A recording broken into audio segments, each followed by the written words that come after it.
Hey everybody. So in this video, I wanted to give you a rundown of a kind of a strategy that you can use on standardized tests to help you eliminate some of the options. So if we take a look at this question, for example, this question, what animal did they see on their safari? Now we don't know who they are and we don't know what their safari is, right? We would assume this question comes along with a passage, but I've deliberately written this question without a passage. And so just looking at the question and looking at the answer choices, there's actually one choice that we can eliminate. So we can't have multiple correct answers, and that kind of helps us to narrow some of the options down. So take a look at this and see which option we can eliminate. And if you want to pause the video to think about it, you can pause it now. Okay, so there is one option that we can eliminate. And the answer is, the one that we can eliminate is D.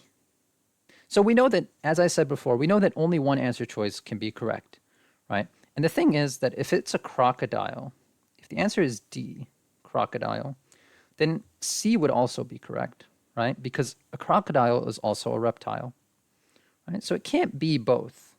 It can't be both crocodile and a reptile, right? Now it could be a reptile. For example, what if it was a lizard?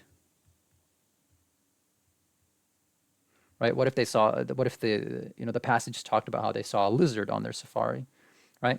In that case, it could be C, but not D. But it can't be D, but not C. All crocodiles are reptiles. And if that's true, then when D is correct, C also has to be correct. So what we do is we can eliminate D. So now we're down to 3 answer choices.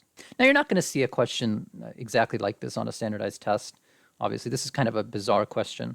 But I want to take a look at another example to help you kind of get this strategy down, and then we'll look at how it might appear on an actual standardized test. Here's another one. What type of car does he drive? Right? Again, we don't know who he is, and presumably we've been told something about the kind of car that he drives, but we don't know that. So we can still eliminate one answer choice. So which one of these answer choices can we eliminate? Let's pause.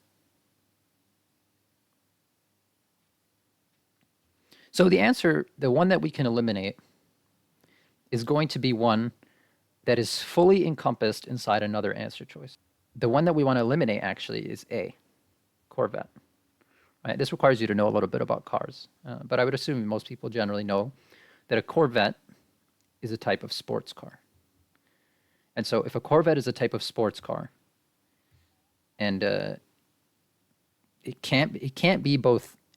If it's A, then it has to be D, right? And it can't be 2 answer choices. We know that on standardized tests, it can only be one possible answer choice. So if it's A, then it has to be D, and so it can't be A. Now you might look and you might say, well, what about couldn't it be D? If it's D, then it can't also be A. So can't we eliminate both D and A? And no, that's not correct. Why? Because, for example, let's say we were told in the passage that the man drives a let's say a Ford Mustang.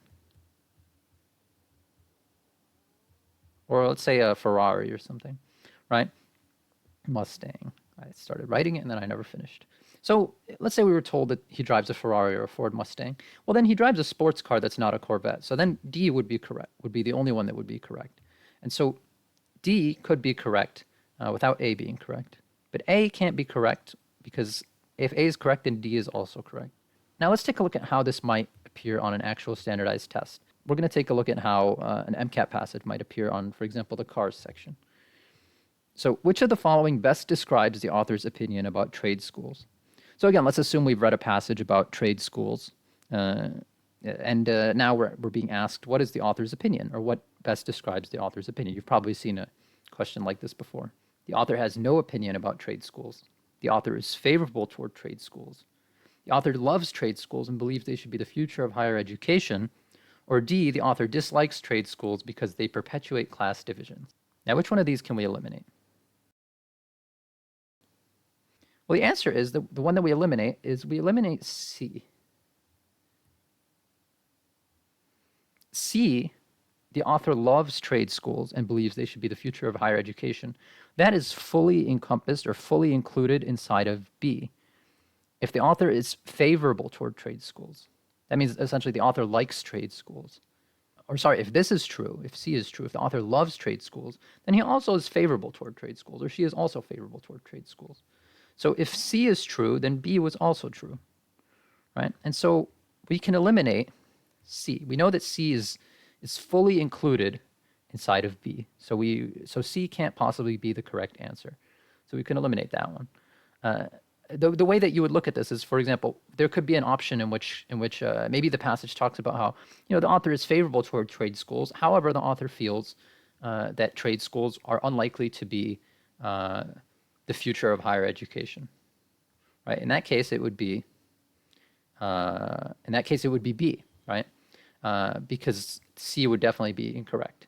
And so, in some way, shape, or form, B could be correct. Doesn't mean B is for sure correct. Maybe the correct answer is A, or maybe the correct answer is D, right? But B could be correct, whereas C can never be correct. Again, we can only have one possible correct answer. So we use that to our advantage. We use the fact that the test is a multiple choice test with one possible correct answer to eliminate options that are fully included inside other options. This is a strategy that we can use to help us eliminate options on standardized tests. If you like this strategy, please don't forget to subscribe, and thank you for watching.